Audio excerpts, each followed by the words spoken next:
some quick questions. Can you see the quick questions? Yeah. Quick questions means QQ, yeah? How many people go abroad from Bangladesh per year? Do you have any idea? All purposes, especially for working purpose? Yeah? 2 lakhs per year. Good, thank you. And what is the source of remittance of in Bangladesh? Pardon? Remittance, the source of... Yeah, the people work from abroad and they send money to Bangladesh through the proper banking channel. That is called remittance. And how many Bangladeshis are working abroad now?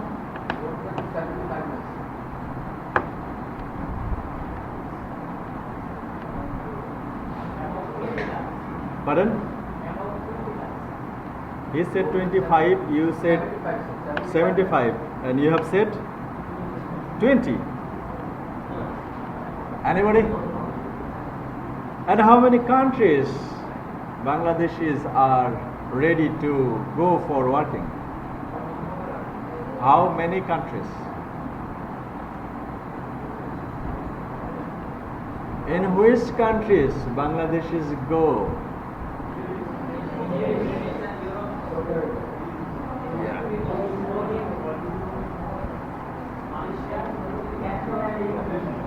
And what is the source of remittance of USA?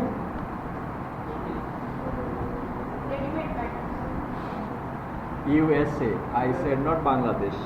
So we get foreign currency from our worker, isn't it? How does America got foreign currency? Yeah? Yeah. Not the first highest, the second highest. They get from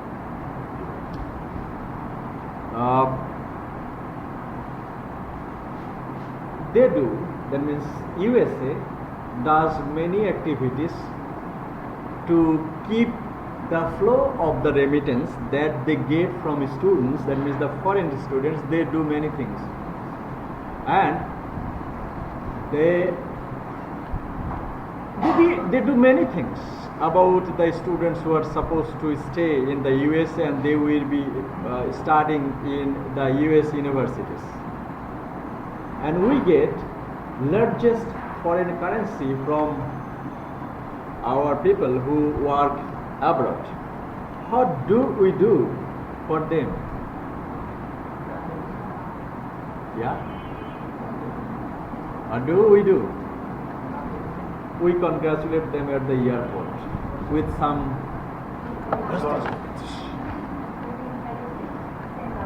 okay, so actually 13 million Bangladeshis are present, approximately working. 13 million mean 1 crore 30 lakhs, but the more than that, more than 1 crore 50 lakhs people are working abroad, okay?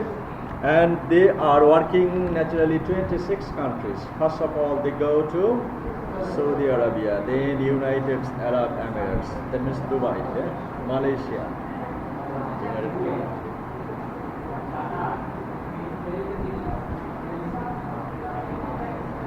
No, not really. Libya also, Poland also, South Korea also, Africa also, China also, not Middle East. Okay. In this list there are 26, but most prominently in Middle East, you have said. So what we can do? And especially these 8 countries are famous.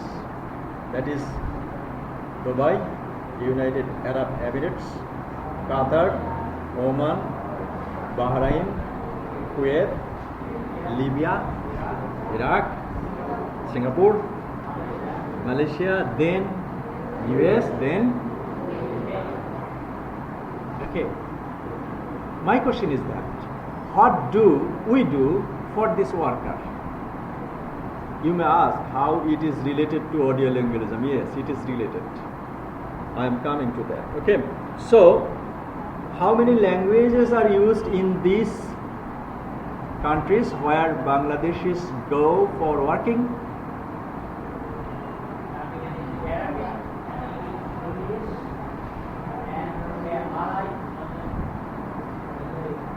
Then, what is the language of Qatar? Arabic. What is the language of Kuwait? Arabic. What is the language of Libya? What is the language of Iraq? Iraqi. Okay, so the remittance of Bangladesh averaged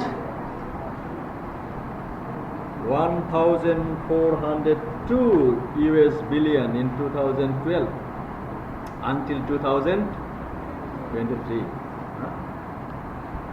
So that is recorded. Okay, so we get much. And the strongest remittance source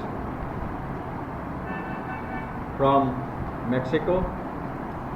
That means out of Bangladesh, other countries, they also get remittance from this field. They are India, Mexico, China, Philippines, and Egypt as well. Okay. And how many people go to foreign countries every year? 2.6 million and 2.3 million up to like that. What is that? Means how many lakhs? 23 to 26 lakhs. Okay. So what do we do for this population? Yeah. First thing what we can do, that is we can establish a language lab where they can study the languages of these 26 countries. What will be there? So if you get much remittance from a sector, then of course you have to patronize this. US also did this in 1929. In 1929, they said that we should have an alternative method rather than direct method. We have studied direct method in our previous class, isn't it? And they were searching, and Coleman, he said that there is an alternative method that focuses on, that is especially this person called, Belal Ahmed called his name, okay? But before that, Coleman also introduced that there should be a method that should be alternative to direct method. Okay? Necessity is the mother of invention. In that case, remittance is our necessity, but we couldn't create the language lab to benefit the worker who will be going to the foreign country. But such kind of necessity got in US when United States of America took part directly in the Second World War.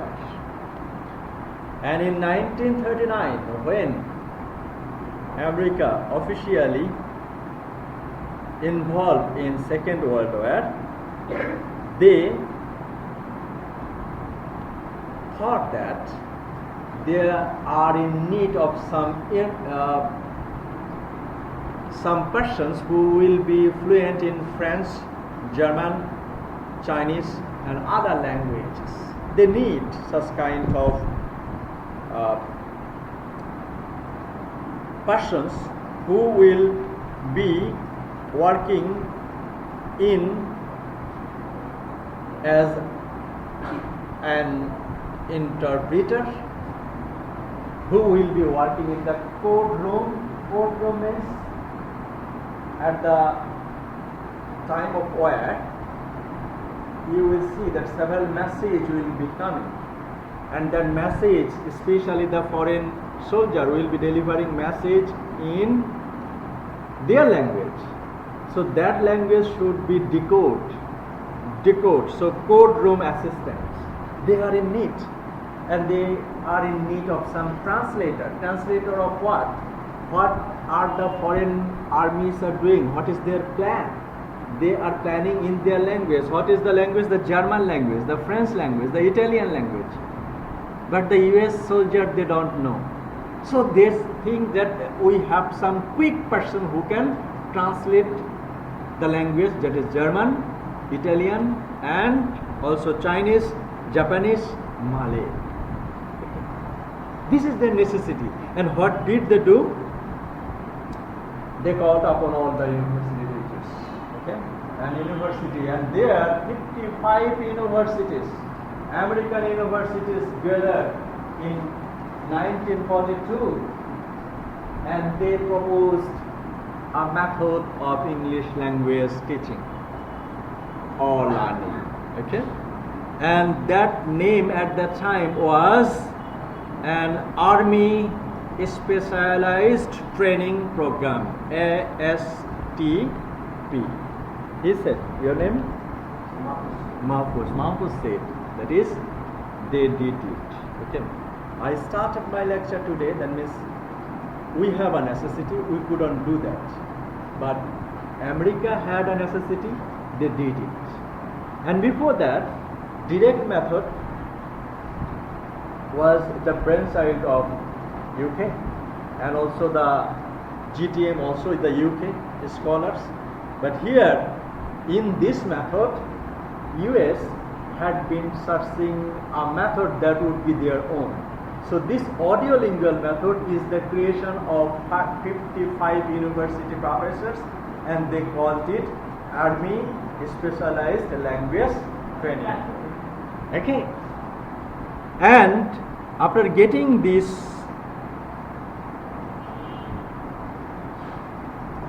man, where he is, Professor Nelson Brooks. So they proceed that method of language teaching and learning from 1942 up to 1964. Okay, and in 1964 this method was named by Professor Nelson Brooks that it is audiolingual method. That is the history of audiolingual method, and this is the creation of the necessity that America felt at the time of the Second World War. Okay. So in this method there are some principles, as we know, that we have seen in our video, that is, language occurs from most naturally within a context. The native language should be kept apart in order to prevent its interference. On the target language, the major role of the teacher is that of a model of the target language, and in this case structure, and also structure and pronunciation is very important. Pronunciation will be there, and also the drill means you have to know. It's totally note that 5 and actually the teacher will be repeat the dialogue. Okay, that means I ate an apple, and then she then supplies a prompt by saying banana. So in the previous video we have said, in place of apple there will be banana. In such a way they will be promoting these activities. And also, because of the influence of the military, early version of audiolingualism came to be known as the Army method. So why audiolingualism is called an Army method? This is why, because it is initiated and it is directly used at the time of the Second World War, and for this reason it is called Army method. Okay, and gives more practice, drill, memorize vocabularies, and the student inviting to learn directly without teacher of native language. One of the shortcomings of direct method is that that is native language teachers should be needed, and also native like fluency should be needed. The teacher should be as fluent as a native speaker. Okay, that is one of the shortcomings of direct method. But here, no necessity of native language users teachers. Anybody can practice the drill. So what would be the activities of the linguist? Linguist will do the other activities, how they can shortcut the structure, how they can eliminate the grammatical portion, and how it can be effective for the repetition or for the drill. And after getting a structure, anybody can pass the drill. Actually, he is called the informant, okay, in audiolingual method. Okay, all the students are active in the class. Yeah, everybody will try to, and the speaking and listening skill are more drilled. So the pronunciation skill and listening skill are more controlled in audiolingual method. Okay, and there are some limitations as well.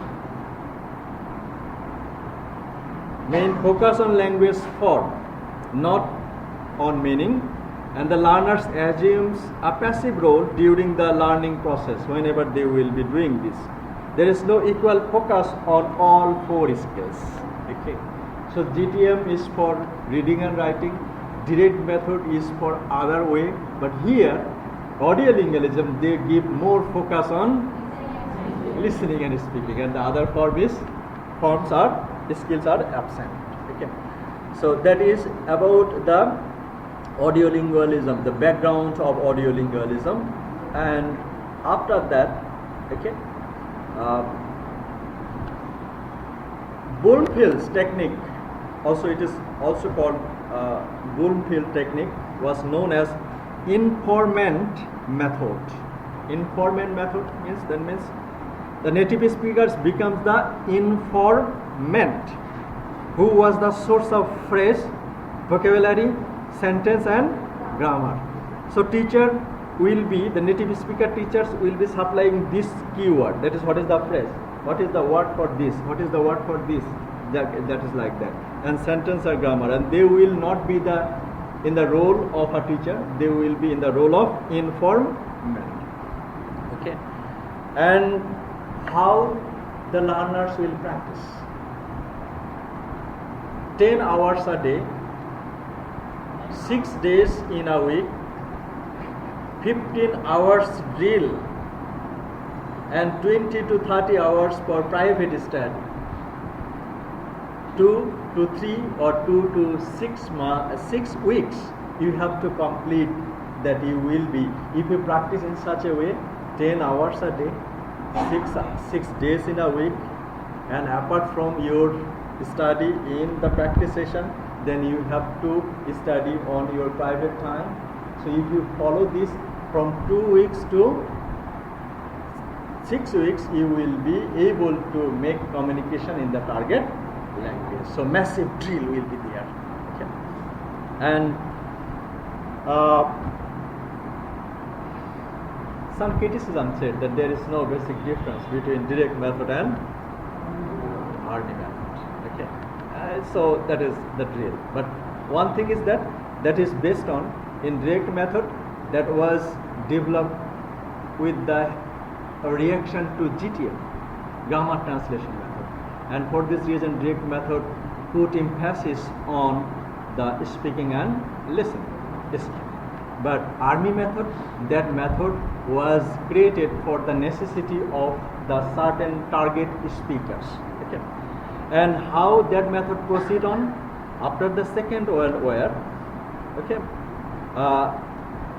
some factors initiated in USA, especially what are the factors? Thousands of foreign students entered US universities. That was the linkage of our first portion of our class. And these 1,000 students entered into the higher education in US universities. So their people, that means the US government, had been thinking what and how to do You may have heard the name of the basic course or the foundation course, yeah? Previously that was a method. You have gone there to study MA or higher studies. Before entering to the actual degree, you are supposed to do some foundation course consisting of 6 months or 1 year. That is called the foundation course. US authority, they had been thinking that after the Second World War, US became the most powerful country, not in economics, in technology, and also for this reason many universities they had, so their universities got ranked up, and many countries within their time, that means within 1960 many countries, or 1950 many countries got independence from the British rule, colonial rule. With all this, when Indian subcontinent had been dominated by the British government, then any person will not fly to USA for the foreign degree. After getting independence, then many people started to go to US for their foreign degrees. So USA, they had been thinking what we can do. So the students, there should be a method with which they can get the foundation study of the language before entering to their actual degree. Okay, so that is the US requirement, and after this, the factors led to the emergence of American approach of ESL, American approach of English as a second language, and by the mid 1950 had become audiolingualism. Because why? Because direct method GTM that were prescribed by the European linguists. Okay, so this is the method that was proposed and established by the American scholars with the help of 55 universities. So they had been searching a method which is their own and which will also be helping to get the foreign students efficient using language before entering the actual degree. Okay, and that is ESL, that means English as a second language, and that had become audiolingualism. Okay, so some other initiatives are there. Okay, at that time the director of the institute was Charles Friars, another institute, who initiated principles structural linguistics in language teaching. Okay, here actually University of Michigan, he developed an institute, and that director, he said that structural English language teaching for the foreigners, and he did so. Friars and his colleague, many principles, they initiated many things for the development of foreign language teaching, and grammar and structure are the starting point of learning. Okay? They said that yes, you have to drill, you have to repeat the target language. Apart from that, you have to know these basic things. You have to know at least the grammar and the structure. Okay, so they did it, and they started doing this way. And Hochet 1959 says it is the basic pattern that constitute the learner's task.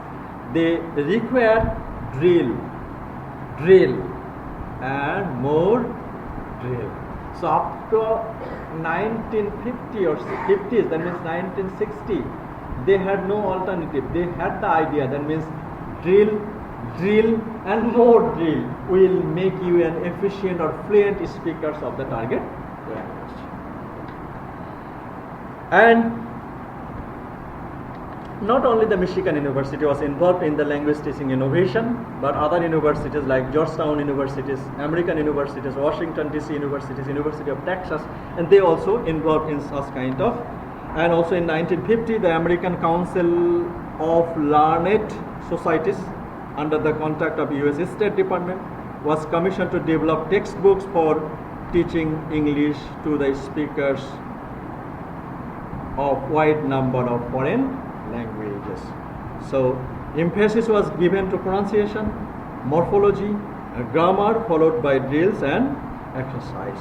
And they initiated a rules of language learning that is called structural notes and corpus are basis for the preparation of materials to teach English as a foreign language.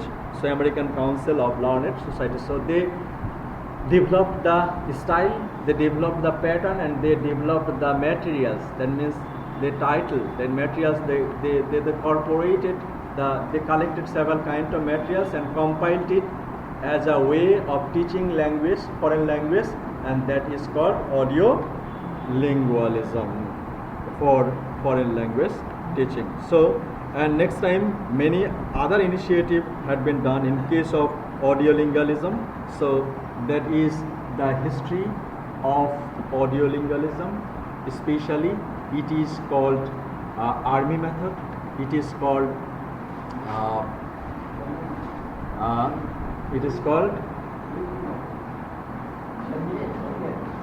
new key method. You can say that it is the third method after direct method, and at the time of Second World War, especially the US government, they were trying to have an alternative method for English language teaching, and there 55 US universities was involved for getting a language teaching method, and they initiated that drill and repetition should be the quick and prompt way to teach the foreign language. And that time, after the Second World War, the many scholars, they gathered the materials and they initiated that drilling should be an alternative to direct method for teaching the foreign language to any persons, and that can be effective. But it is helpful in such a way that there are some theoretical involvement over there. That means if you do things several times, that would be your habit, and it will have some limitations. That is, it gives more focus on speaking and listening skill. However, the reading and writing skills are not very important. Okay, so that is that theory also again supported by some other two terms, that is positivism and also empiricism. Positivism means, is it possible that you will be able to drill 10 hours a day and 6 weeks in 6 days in a week? It is not possible. But when the army, they got command from their officers, they are highly influenced and they had the positive attitude that I will do that. Okay, and they did. So if anybody will be inspired by some positive inspiration, then anything can be done. So that theory is again inspired by these two aspects of theory, that is positivism. That means you have to be positive that yes, I can do so, and that would be, and that your positive habit will inspire you to catch the ball. And without that positivity attitude, you will not inspire, and you can't drill as massive as the army person of US did at the time of the Second World War.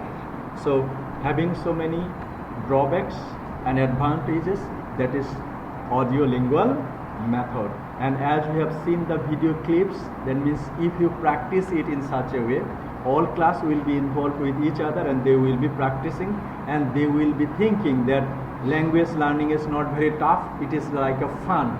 So when your action will be compared just like a fun, there will be no stress and you will be learning the language more quickly. So positive attitude, and also you will be inspired to catch the goal, and that is the motive of audiolingualism in second language teaching.